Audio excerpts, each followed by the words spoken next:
అందరికీ నమస్కారం. Health insurance చాలా ముఖ్యమైన విషయం కదా. కానీ పాలసీ తీసుకునేటప్పుడు మనకు తెలియకుండానే కొన్ని ఖర్చులు దాగి ఉంటాయి. అవేంటో ఈరోజు మనం క్లియర్గా తెలుసుకుందాం. ముఖ్యంగా ఒక 5 కీలకమైన విషయాల గురించి మాట్లాడుకుందాం. చాలామంది ఏమనుకుంటారంటే, మనం ఒక హెల్త్ పాలసీ తీసుకున్నాం కదా, ఇక హాస్పిటల్ ఖర్చులన్నీ అవే చూసుకుంటాయని. కానీ నిజం చెప్పాలంటే, మనం అనుకునేదానికి పాలసీలో నిజంగా కవర్ అయ్యేదానికి మధ్య చాలా గ్యాప్ ఉంటుంది. అందుకే ఆ ఫైన్ ప్రింట్లో దాగి ఉన్న 5 ఖరీదైన ట్రాప్స్ గురించి ఇప్పుడు మనం బయటపడదాం. ఇది మనకు సరైన పాలసీని ఎంచుకోవడంలో చాలా హెల్ప్ చేస్తుంది. సరే, మొదటిది రూమ్ రెంట్ ట్రాప్. వినడానికి సింపుల్గా ఉన్నా, మనం హాస్పిటల్లో సెలెక్ట్ చేసుకునే రూమ్ మన ఫైనల్ బిల్లును ఎంతలా ప్రభావితం చేస్తుందో తెలిస్తే నిజంగా ఆశ్చర్యపోతారు. అదేంటో ఇప్పుడు చూద్దాం. రూమ్ రెంట్ లిమిట్ అంటే ఏంటంటే, ఇన్సూరెన్స్ కంపెనీ హాస్పిటల్ గది అద్దె కోసం రోజుకింత అని ఒక లిమిట్ పెడుతుంది. ఆ లిమిట్ దాటితే ఆ పైన అయ్యే ఖర్చు మనమే భరించాలి, మన జేబు నుంచే కట్టాలన్నమాట. ఇక్కడ షాకింగ్ విషయమేంటంటే, చాలా పాలసీలలో ఈ లిమిట్ మనం తీసుకున్న మొత్తం ఇన్సూరెన్స్లో కేవలం 1% మాత్రమే ఉంటుంది. ఉదాహరణకు, మీది ఒక 5 లక్షల పాలసీ అనుకుందాం. అంటే మీరు రోజుకు 5,000 రూపాయల అద్దె ఉన్న గదిని మాత్రమే తీసుకోవచ్చు. ఆలోచించండి, హైదరాబాద్, బెంగళూరు లాంటి పెద్ద నగరాల్లో ఇది అస్సలు సరిపోదు గదా. సో ఇక్కడ మనం గుర్తుంచుకోవాల్సిందేంటి? రూమ్ రెంట్ లిమిట్ ఉన్న పాలసీ తీసుకుంటే జేబు నుంచి ఎక్కువ డబ్బులు పోతాయి. అదే రూమ్ రెంట్ లిమిట్ లేని ప్లాన్ ఎంచుకుంటే మనకు పూర్తి కవరేజ్ దొరుకుతుంది. కాబట్టి ఎప్పుడూ లిమిట్ లేని ప్లాన్కే ప్రిఫరెన్స్ ఇవ్వడం బెస్ట్. సరే, ఇక రెండో పాయింట్కొద్దాం. దీన్నే బిఫోర్ అండ్ ఆఫ్టర్ గ్యాప్ అంటారు. అంటే మన ఇన్సూరెన్స్ కేవలం హాస్పిటల్లో ఉన్న రోజులకు మాత్రమే కాదు, హాస్పిటల్లో చేరడానికి ముందు, డిశ్చార్జ్ అయిన తర్వాత కూడా అయ్యే ఖర్చుల్ని కవర్ చేయాలి. మరి వాటి సంగతేంటి? జనరల్గా ఒకరి వైద్య ప్రయాణంలో 3 స్టేజెస్ ఉంటాయి. 1 హాస్పిటల్లో చేరడానికి ముందు చేయించుకునే టెస్టులు, కొనే మందులు. 2 హాస్పిటల్లో తీసుకునే ట్రీట్మెంట్. 3 డిశ్చార్జ్ అయ్యాక ఫాలోఅప్ చెకప్స్, మందులు. ఈ 3 దశల్లోనూ మనకు ఖర్చులుంటాయి. మరి మంచి పాలసీని ఎలా గుర్తుపట్టాలి?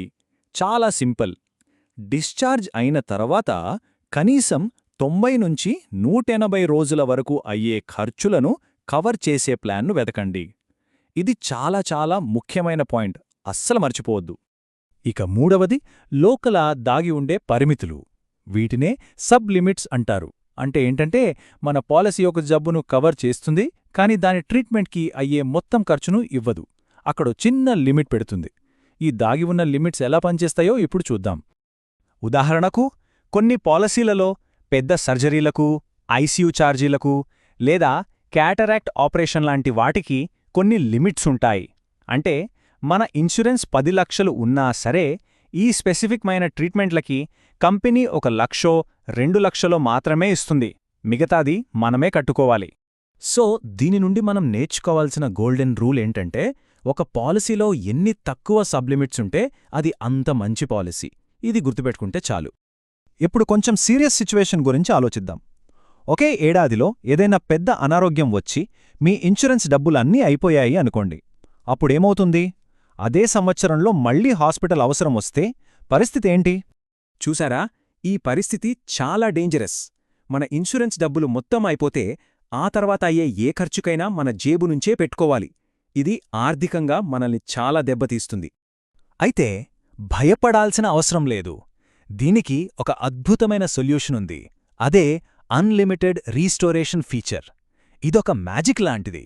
మన హెల్త్ వాలెట్లో డబ్బులు అయిపోగానే మళ్ళీ ఆటోమేటిక్గా నిండిపోతాయి. సో అన్లిమిటెడ్ రీస్టోరేషన్ ఫీచర్ అంటే, ఒకవేళ మన ఇన్సూరెన్స్ డబ్బులు ఒక పాలసీ ఇయర్లో మొత్తం అయిపోయినా సరే, ఇన్సూరెన్స్ కంపెనీ దాన్ని మళ్ళీ రీఫిల్ చేస్తుంది. అది కూడా ఎన్నిసార్లైనా సరే. దీనికి మనం ₹1 కూడా అదనంగా కట్టాల్సిన పనిలేదు. సరే, ఇక మనం చివరి 5వ పాయింట్కొచ్చేశాం. ఇదే కన్జ్యూమబుల్స్ బ్లైండ్ స్పాట్. అంటే హాస్పిటల్లో వాడే సిరంజులు, గ్లౌజులు, కాటన్ ఇలాంటి చిన్న చిన్న వస్తువుల ఖర్చు కూడా చివర్లో చూస్తే పెద్ద బిల్ అయి కూర్చుంటుంది. ఇది చాలామంది గమనించరు. నాన్ మెడికల్ కన్జ్యూమబుల్స్ అంటే ఏవి? ట్రీట్మెంట్లో వాడే సిరింజులు, గ్లౌజులు, బ్యాండేజులు లాంటివన్నీ. చాలామంది ఇవి కూడా ఇన్సూరెన్స్లో కవర్ అవుతాయిలే అని అనుకుంటారు. కానీ చాలా పాలసీల్లో అలా జరగదు. ఇది చాలా ముఖ్యమైన విషయం. చాలా బేసిక్ హెల్త్ పాలసీలు ఈ వస్తువుల ఖర్చును కవర్ చేయవు. దీనివల్ల ఏమవుతుందంటే డిశ్చార్జ్ టైంలో మనం ఊహించని విధంగా ఒక పెద్ద మొత్తాన్ని మన జేబు నుంచి కట్టాల్సి వస్తుంది. మరి దీనికి సొల్యూషన్ ఏంటి? సింపుల్. పాలసీ తీసుకునేటప్పుడే కన్జ్యూమబుల్స్ యాడ్ ఆన్ అనే ఒక రైడర్ను అదనంగా తీసుకోండి.